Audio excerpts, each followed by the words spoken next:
Have you ever watched a Golden Age classic and felt it whispered a secret just for you?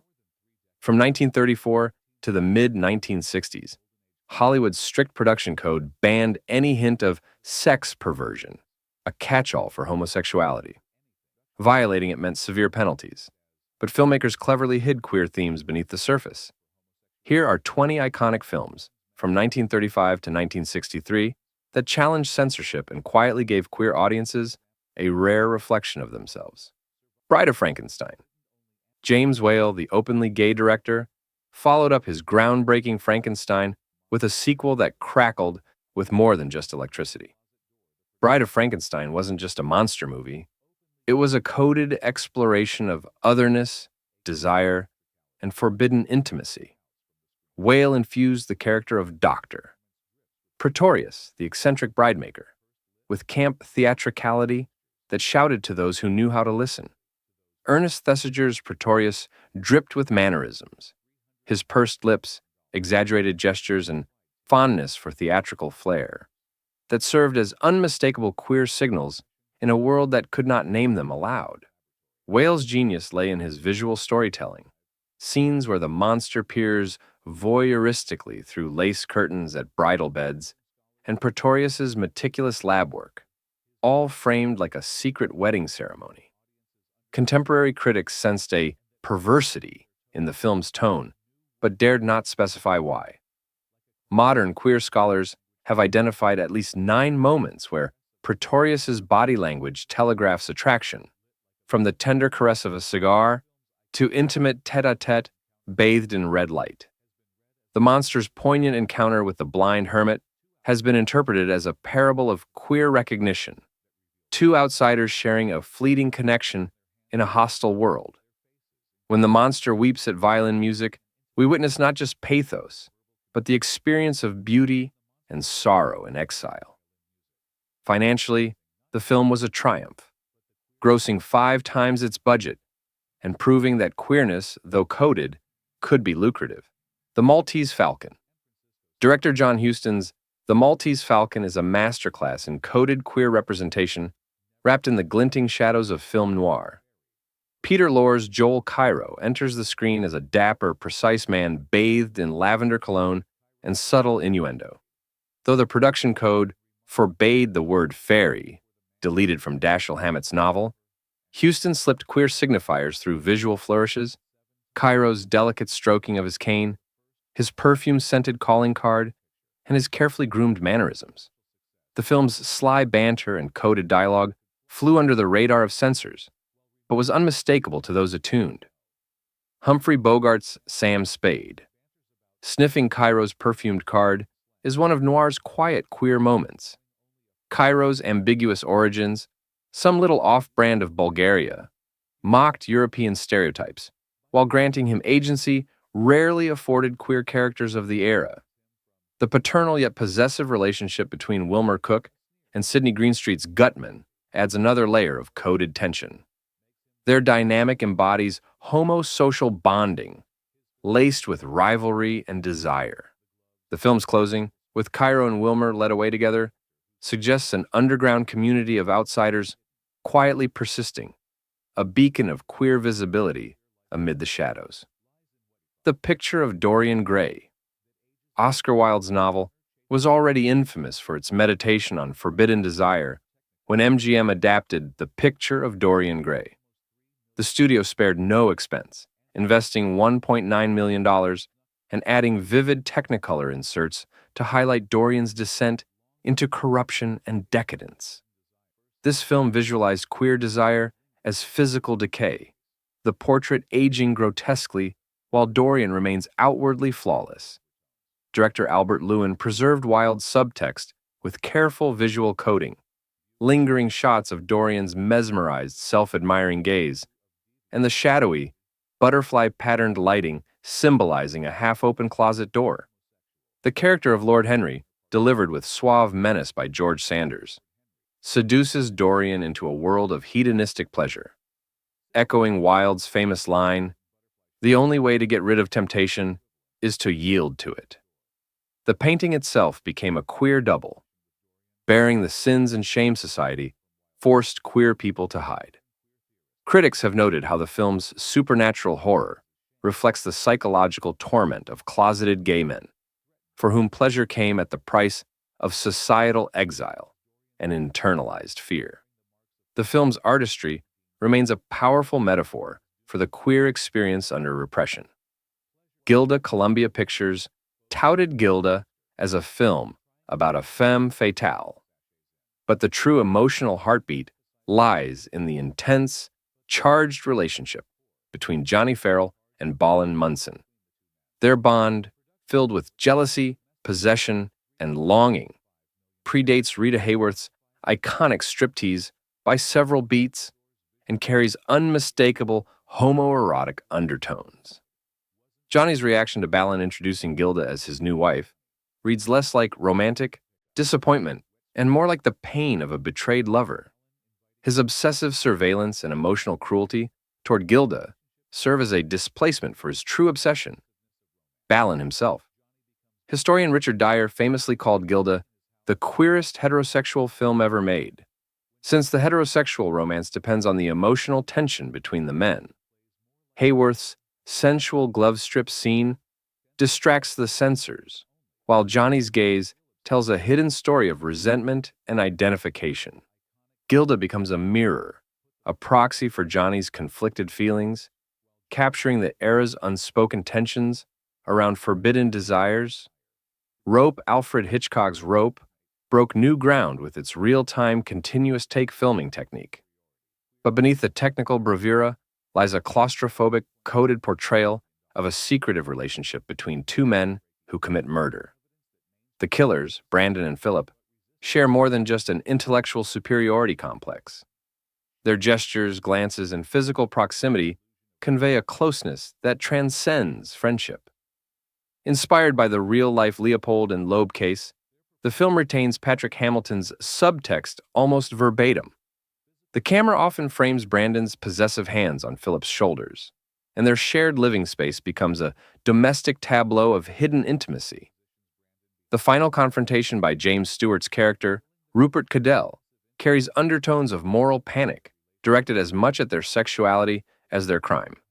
The code demanded punishment, so the killers meet a violent end, but Hitchcock allows viewers to voyeuristically engage with their forbidden relationship, a masterful act of cinematic doublespeak.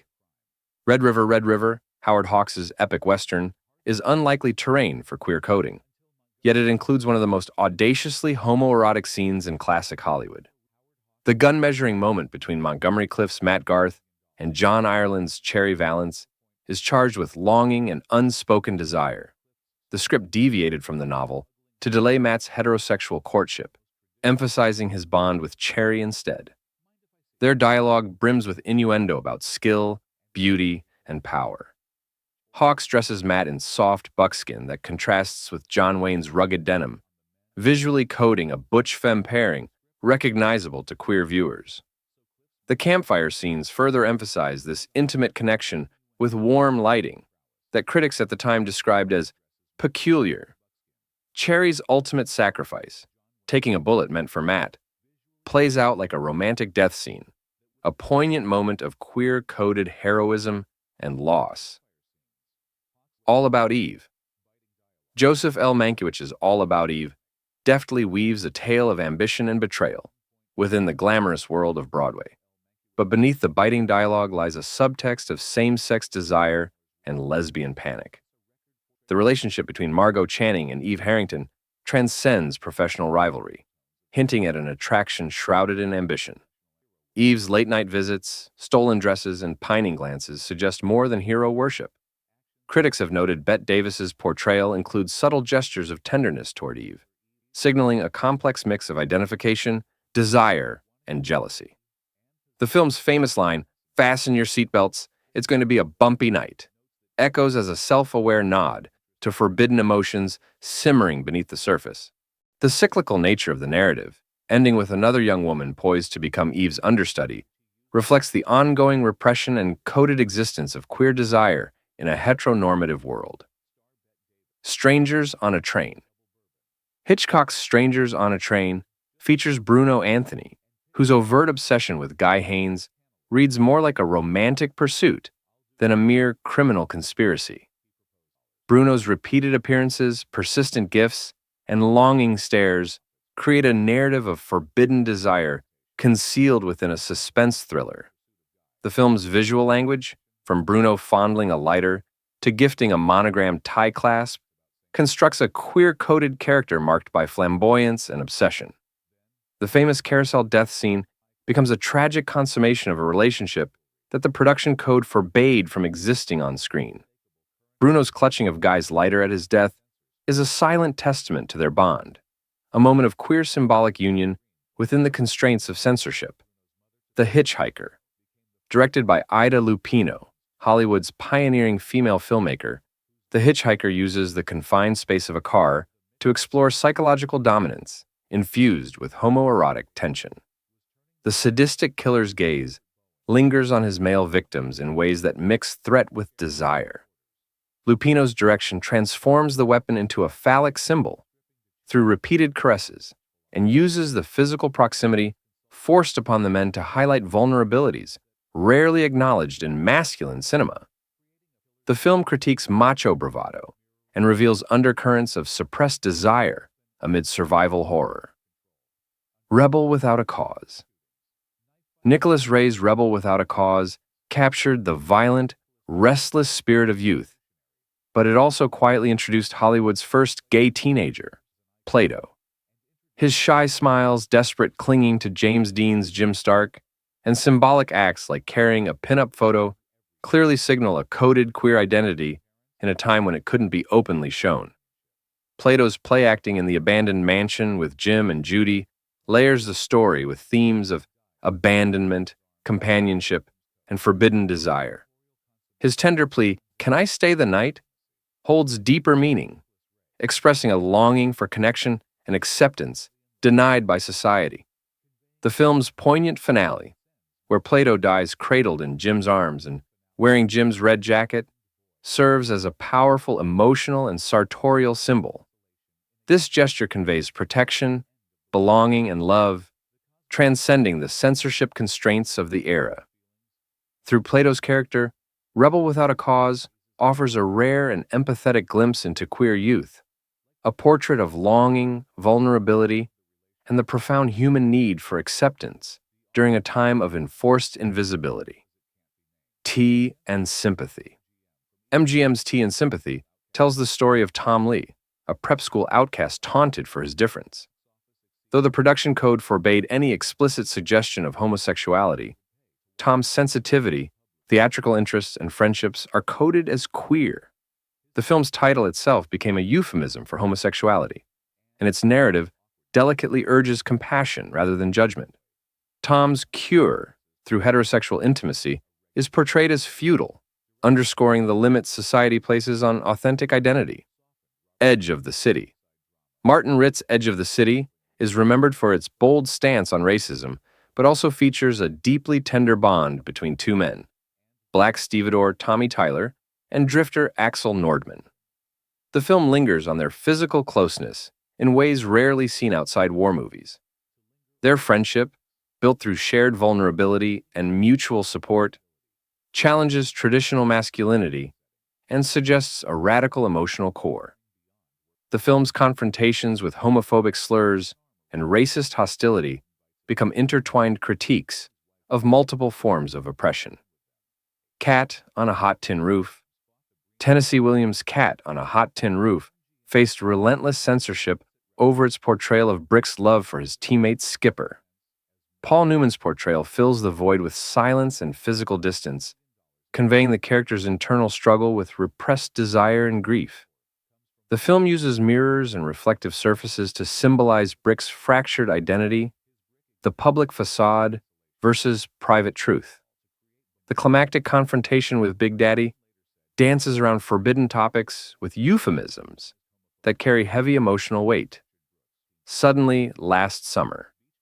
Suddenly, Last Summer cloaks its shocking themes of homosexuality within gothic horror and cannibalism. Sebastian Venable, a gay poet, is literally absent from the narrative, known only through others' conflicting accounts. The film's surreal heat haze and haunting beach scenes transform gay panic into literal terror.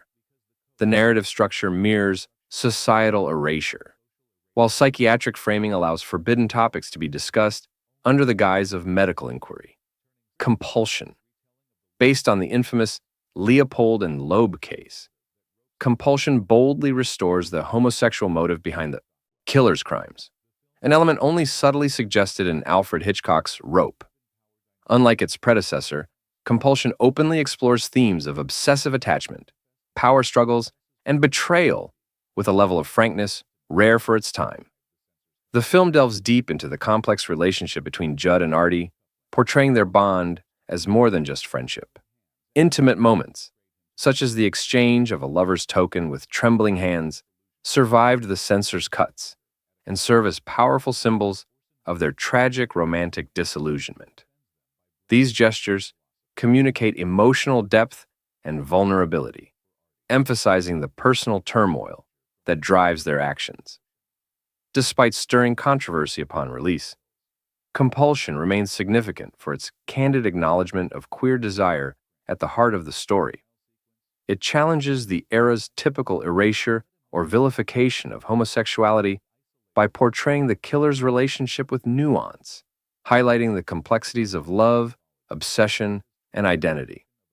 By bringing this subtext to the surface, the film marked a crucial step toward more honest depictions of queer experiences in Hollywood cinema. Ben-Hur. MGM's colossal epic Ben-Hur smuggled a forbidden romance between Judah Ben-Hur and Roman tribune Messala. Gore Vidal, who co-wrote the screenplay, briefed actors to imbue their rivalry with unspoken longing and past intimacy. Their embraces, shared wine, and lingering looks create a subtextual love story hidden beneath the epic's Christian themes.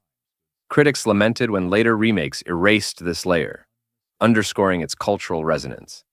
Spartacus, Stanley Kubrick's Spartacus, boldly inserted queer themes within its epic story of revolt.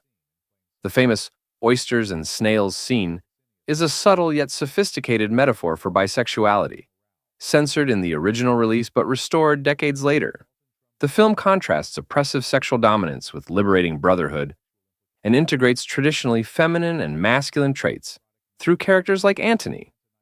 Its commercial and political success marked a turning point in Hollywood's approach to taboo subjects. The Children's Hour. William Wyler's The Children's Hour confronts the devastating consequences of false accusations of lesbianism. The film's soft lighting and intimate settings create a domestic closeness that becomes weaponized in a witch hunt. The character's whispered confession of love and subsequent suicide highlight the brutal cost of living authentically in a hostile society. The film's ending expresses both rejection and defiance of societal condemnation. Advise and Consent. Otto Preminger's Advise and Consent broke ground as Hollywood's first mainstream film to depict a closeted politician. Senator Brigham Anderson's secret past drives him to suicide, a tragic indictment of the pressures imposed by political and social hypocrisy. Preminger filmed actual footage of a New York gay bar, offering rare cinematic visibility to queer spaces. The film critiques institutional complicity and the lethal cost of enforced secrecy. The Haunting. Robert Wise's The Haunting presents Theo, an elegant and unambiguous lesbian character whose intimate relationship with Eleanor unfolds through loaded glances and physical comfort. The haunted house becomes a metaphor for repressed desire and emotional confinement. The film's visual language aligns the male gaze with Theo's, transforming fear into a sensual interplay. Theo's survival amid supernatural terror offers rare queer representation and a bittersweet escape from the house's symbolic oppression.